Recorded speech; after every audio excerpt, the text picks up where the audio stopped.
Eddie Howe still wants Alexander Isak to play for Newcastle United. He wants to still see him in a Newcastle United shirt. Newcastle United fans don't particularly want to see him in the Newcastle United shirt, but the manager does. He is basically distancing himself to say the club have spoken. This is a tough situation. There's two sides to every story. And to be fair to Eddie Howe, to be fair to him, he hasn't thrown Alexander Isak under the bus. He could have. Alexander Isak's given him all the ammunition to do it because he's on strike. He don't want to turn up to work. But Eddie Howe is still standing by the player. And I think he's doing that because he's anticipating that window's going to shut. And Alexander Isak's still going to be a Newcastle United player. And he's going to have to play.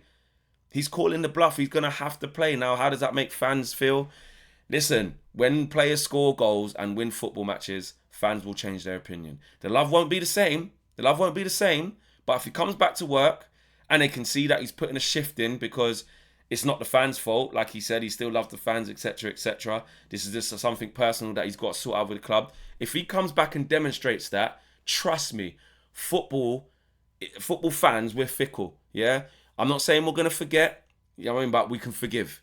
And we can forgive if you're scoring goals. And I say we like I'm a Newcastle United fan. I'm obviously not. But in the context of what I'm saying, you get the drift. If he comes back and starts banging goals in the Champions League, in the league, for another deep cup run, in a cup final, all of that, there'll just be an understanding that obviously he's going to go at some point, whether that's in January, whether that's in the summer. But there's work to be done. There's a lot of work to be done, and he has to understand that. But here's what Eddie Howe had to say, because I thought it was very, very interesting, some of the quotes that he said this morning.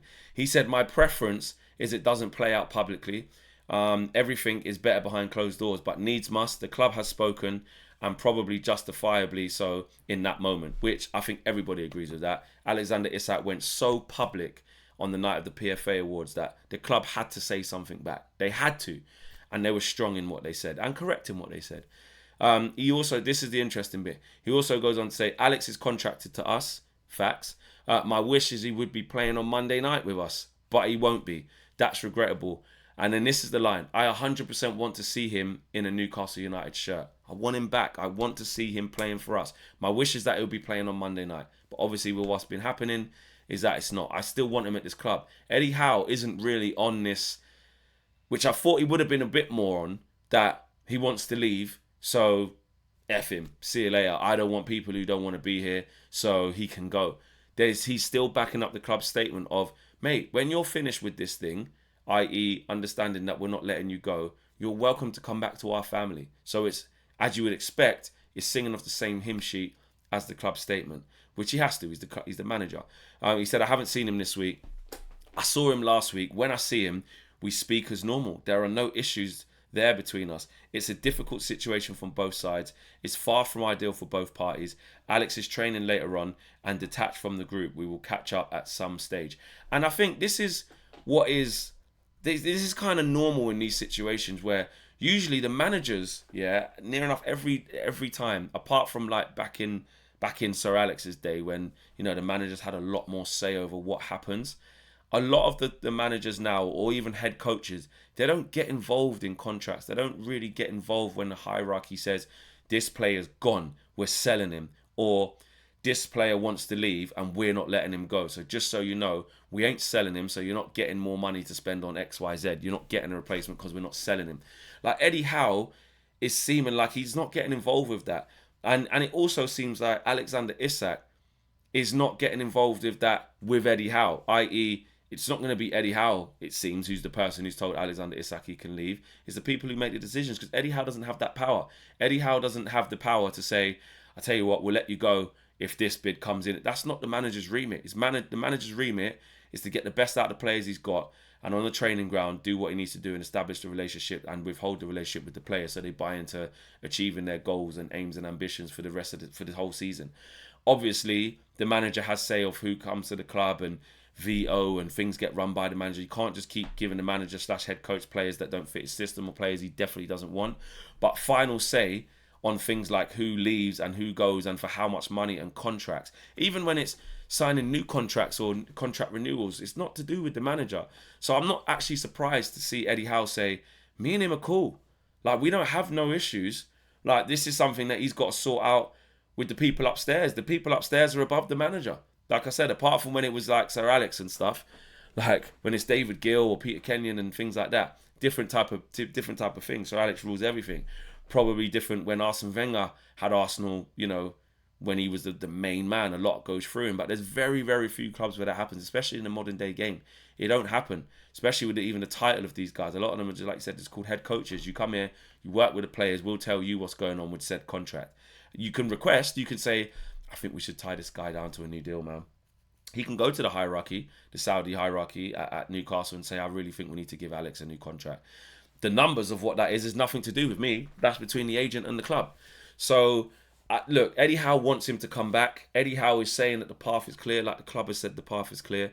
And he said that, he also, let me go back actually, because he also said something about fans. Let me go back a bit. He said fans react off how you play. Where's that bit? Oh, I just missed it. Hold on a sec. Romano said it. Let me go back to Romano. Wagwan. Is that Ruben Diaz just signed a new deal as well? Ruben Diaz signs a new deal at City till 2029, expected. Right, here you go. He's currently a younger player. My wishes would say. Eddie Howe, the relationship between... There you go. The relationship between our fans and Isak can still be good. The fans will always react to the way a player plays. There is always two sides to a story. We will see where we are in a week's time. I hope I can work with him again. So, this ain't personal. This ain't personal. Eddie Howe understands that Alexander Isak has a certain view of his career and where he would like to go. It's nothing personal. It's what he would like. And clearly Alexander Isak, because, you know, he's saying, Eddie Howe saying, I'm still cool with him. Alexander Isak gets on well with Eddie Howe. So that respect is there. I think what we do outside of the situation, because it is being played out in public, so it is nasty. But I think within the institution, I don't think as much outrage will be happening as like what we're seeing. You saw, and the way you have to look at that is you see how Anthony Gordon spoke about the situation. Actually, the players will still like Alexander Isak. I don't think the players will necessarily all see it as, oh, he down tools and don't want to be with us. We don't want to play with him anyway. They will see it as it's his personal situations. He's got aspirations, and more importantly, the opportunity to go and play for a bigger club in Liverpool and the Premier League champions and, you know, I mean, 6-time European champions, etc., etc. He's got the opportunity to go and join them. A lot of the players in that dressing room, maybe not so Bruno Guimaraes with his post, but a lot of players in that dressing room will say, if I was in the same situation, I might not do it how Alex is doing it, but I would want to leave too, especially with what Alex has done for us over the last 3 seasons. So I get it. He's still my boy. Still my boy. It's like at Man United. I've had the same thing. We've seen the same thing. When Rashford was exiled from the squad and Sancho was exiled from the squad and that, you don't think the other players in the group chat still get on? They still like him. They still F with him. Like, that's how we see it as fans of, like, that's a disgrace. He should be banished and sat in the corner, you know what I mean, facing the wall like in school. That's not how it is, man. So I'm not surprised. I'm not surprised to see Eddie Howe say, I want him to stay. I want you back. Please come back. Please stay, etc., etc. And this is to do with the hierarchy and Alexander Isak and him and his agent. So Eddie Howe's going to keep well out of it. So he's made his stall clear. I do think there is a way back for Alexander Isak. It seems like there isn't now. But there will have to be. Because if they stay strong on this position and don't sell him, and more importantly, don't get replacements, then he's their player. They're paying him a lot of money and he's got 3 years left. He has to play. Newcastle United fans won't like it. And at the beginning, it will feel very awkward. He hasn't even had a pre-season now. He's been gone for the whole time. It will feel very awkward. But time changes things. Goals change things. If he starts scoring goals, all will be on temporary pause. Do you know what I'm saying? Like, okay, we'll leave that alone and we'll go from there. So, yeah, let me know what you guys think. Is there a way back for Alexander Isak? What do Liverpool do?